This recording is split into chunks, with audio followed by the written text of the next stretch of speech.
I just wanted to fly around and see if anyone needed help. So is the priority right now saving people and rescuing people? I'm not sure exactly how operations are going right now, but when we were there, it was more just getting the people that were injured out. So everyone seemed to be okay as long as they hadn't been hurt by like debris or crushed by a car or anything like that. So can you talk a little bit, I understand you're the pilot and you're the rescuer. What kind of role, can you kind of paint that picture for us? We can't even begin to envision what you're doing. You are saving people and getting them the things they need. Sure. Initially, once we get on scene, it's an assessment.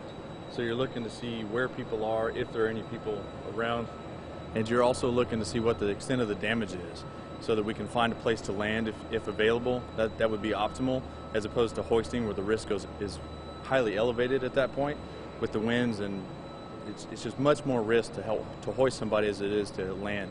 We did find a good landing zone next to the Marsh Harbor Clinic, and we were able to go in and start triage and getting critical patients out, and that's most of what we did. Instead of hoisting like you've seen before with the previous hurricanes, most of this was landing, and people were collecting at a central point around that clinic.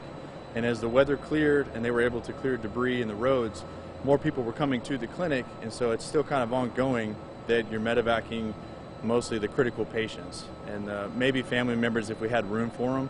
But most of that was not as many people as you would think at one time, because they're non-ambulatory, and so you have to lay them down in the cabin. You're providing care for them, as well as trying to continue assessment and get as many people out of there as possible. So most of that was medevac from Marsh Harbor Clinic. And then we would continue to fly north to try and assess the damage to Treasure Key, which was very difficult to get into for the first 2 days because of the outer bands of the storm. The winds were the limiting factor there. And once the visibility cleared and the winds were down, we were able to get in there a little bit and see what was going on. What were the injuries? What kinds of injuries did you see? We had everything from diabetics who were out of insulin, diabetic ketoacidosis, all the way to pregnancies, women in late stages of pregnancy that needed to be out of there so they wouldn't have their child in that position. We also saw a lot of traumatic injuries to the head by flying debris. People were crushed by cars, by buildings, multiple fractures to legs, any limbs, anything. It was bad. Were you seeing people, were they flagging you down? Were they... Lots of people were waving at us, but unfortunately the priority was to go in and get the critical out that we knew were there. We were so limited on time and fuel because it took so long to get up there, and then we had to take them out of there. So the transit was actually the worst part. It's probably an hour from Marsh Harbor back to Nassau, where the staging area was for triage, and when we took people there, we were facing a headwind. So it was about an hour-long flight to get from Marsh Harbor to Nassau. Now, I know you guys rely on your training and you're kind of in a mode, but coming back now, emotionally, it had to be like, oh my God. Not really for me. It's more of what else can we do? They're going to need so much help. They're going to need so much relief. And the things that we saw, it's not that they were traumatic or some more than others. It's just the situation is overall just bad. And you want to do everything you can to help them and mostly get them out of there, because there's nothing in Marsh Harbor. There were maybe a dozen houses left standing in Marsh Harbor, and one government building in the clinic that we noticed that were intact. Everything else had major catastrophic damage that they're just going to have to clear and rebuild. Did you expect to see it bad? We knew the storm was going to be bad when it reached Cat 5 and sustained winds to, I think, 185 or 180, and then gusts up to 220. When you see winds like that, if it blows a window out in the house, I mean, it's going to destroy the house. If the windows stay intact and it's rated for that, then it will probably withstand. But the minute any one point of that house goes, it's probably going to take the whole thing. So we knew it was going to be bad. Can any one of you just describe... Your turn. I guess that's me. Just the mood. I can't imagine the sheer panic and the terror for the people in the Bahamas right now. What kinds of things are they saying? What do they look like?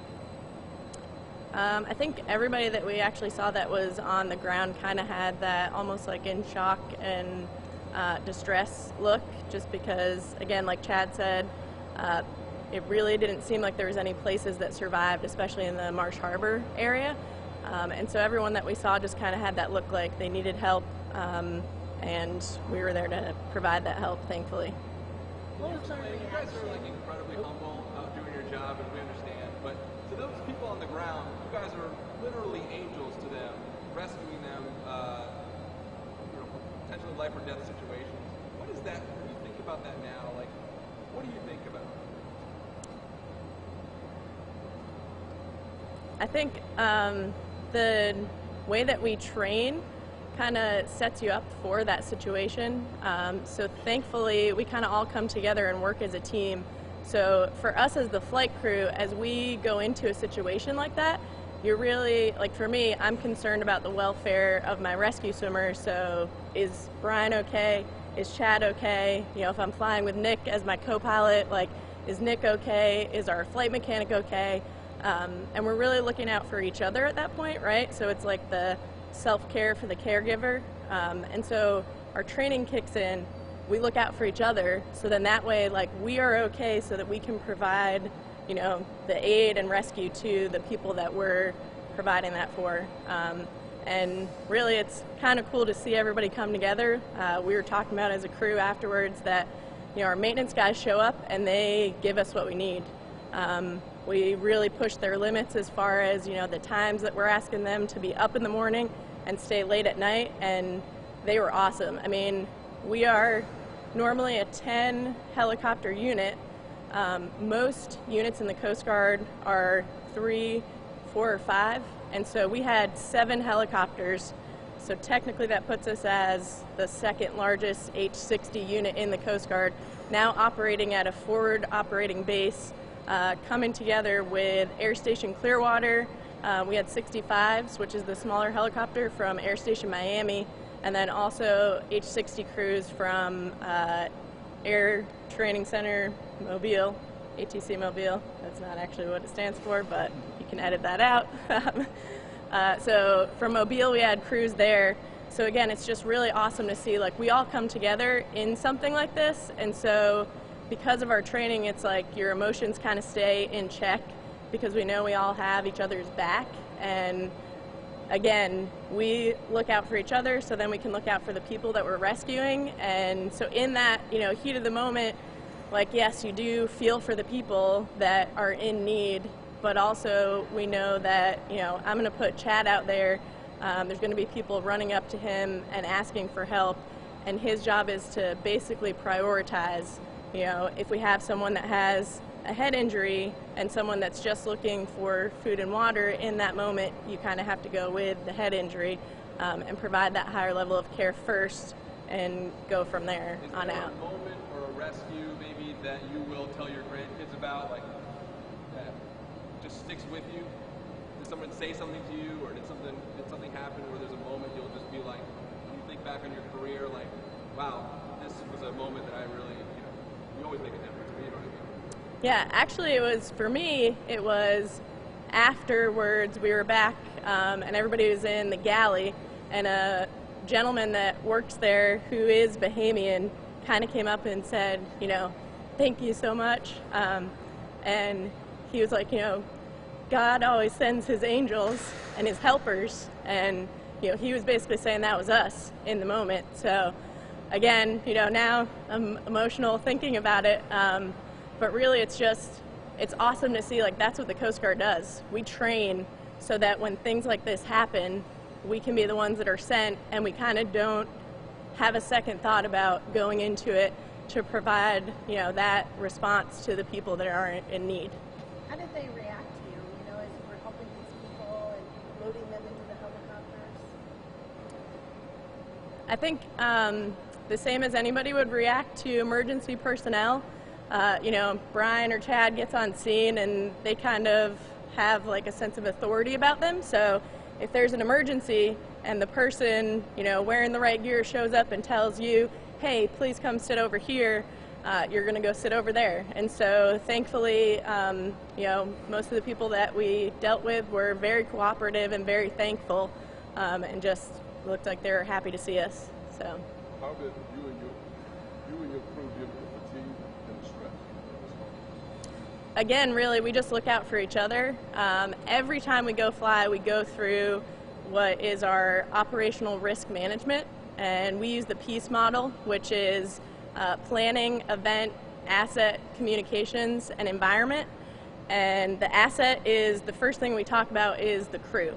So we're constantly reevaluating as we go. Before we go fly, we're like, hey, does everyone have food? Did you get enough sleep last night? Do you feel good? Do you have enough coffee? And really just looking out for each other, doing kind of that check as far as the health and fitness of our crews. Again, the maintenance team was, you could tell they're tired, but they were, working off of coffee and adrenaline and continuing to do those checks and making sure that we have relief. So we actually have limits that are already set up for us. If we fly 6 hours and land somewhere, then we actually have to get a waiver or permission from our commanding officer to continue to fly past that. So we already have those checks in place that someone else has put there to protect our crews from kind of getting in that heat of the moment and, oh, I want to keep pushing, but maybe it's not safe for you at this point, right? So bring the other crew in to relieve you so that they can go out there and they're fresh and they can get on scene and have, maybe a fresh perspective on the best way to operate, because once my crew has been out there for 6 hours, we're tired and we know that we started in one position, but maybe now the weather has cleared, the next crew gets on scene and they find a better spot to land. So we already kind of have those checks and balances in place to kind of look out for ourselves as we're doing this type of response. Do you think they're going back? I don't know. Were those the worst conditions you personally ever flew in? No. I've been, actually Nick and I flew in Hurricane Harvey. So as far as the flooding, we had seen worse flooding conditions before, and then I was stationed in Kodiak, Alaska, and so I've seen higher winds. But probably actually the combination of the two, the winds and visibility, that was the strongest that I had seen together. Being that you guys have seen, kind of the atmosphere, what it's like there, is there anything to be said in terms of leading it up to the professionals? You've got a lot of people wanting to provide relief, supplies, but the importance of having professionals really be the ones to help with this kind of mission. Yes, ma'am. So I would say we are professionals. But our primary mission is search and rescue. So as Chad was saying, medevacs or medical evacuations, that is really like our bread and butter. If you need search and rescue and medevacs, the Coast Guard, it was perfect that we were there because that's what we do. We also can definitely provide any other kind of supplies or anything like that. But it's really just whatever we're asked to do, if we can provide it, we will. We have time for 2 more questions. Can all of you just kind of share Brian go? what's the one thing that is sticking out to you the most, whether it was something you saw, something that someone said to you? What kind of sticks out in your mind as far as the relief that you're offering there? Something that really stuck out to me, what Mrs. Khalil was saying, when we get back to Altec where we're based at, and just hearing like the workers there in the galley and the other shops there, that their families over there and that we're over there helping them. I think that really hit me. We get deployed there. We've been deploying there for years, and we just kind of, I don't want to say take them for granted, but then we're actually like helping their families, helping them out, and I think that really hit me, so that was yeah. Before we go, just so we're clear, can the pilots raise their hand? You guys are the pilots, you guys are the rescue divers? Yes, sir. Swimmers. Sorry. They don't dive under. Sorry. Sorry. Did you guys have to actually go into the debris, the homes, the water, all that? I got there a few days later. I was deployed in Greater Nagua. I got there 2 days later. Chad was there, one of the first crews there, and yeah, we were flying in kind of unknown areas. There's debris, there's devastation everywhere. Trying to find LZs to land, good safe areas to land. Some places were still flooded. It was mostly landing in LZ, getting people out. We did do a few hoists in areas where we couldn't land. There's literally, just imagine, I don't know, someone setting up your Lego set and then just like destroying it. There's just like pieces everywhere. So trying to find safe places to land and getting people out was pretty crucial. So. And same question we asked her. How does it make you feel when you see the locals and then they think, you know, when you go home, you know, hey, the person's going to be okay because of what you did? It's a pretty good feeling. I mean, there's still an initial shock. You know, whenever you pick them up, they really don't know what to say. You know, we're just there to get them out, flying back to safety. So, I mean, that really, I mean, I'm very fortunate to be part of this and, you know, doing what we can to help Bahamian people. And so.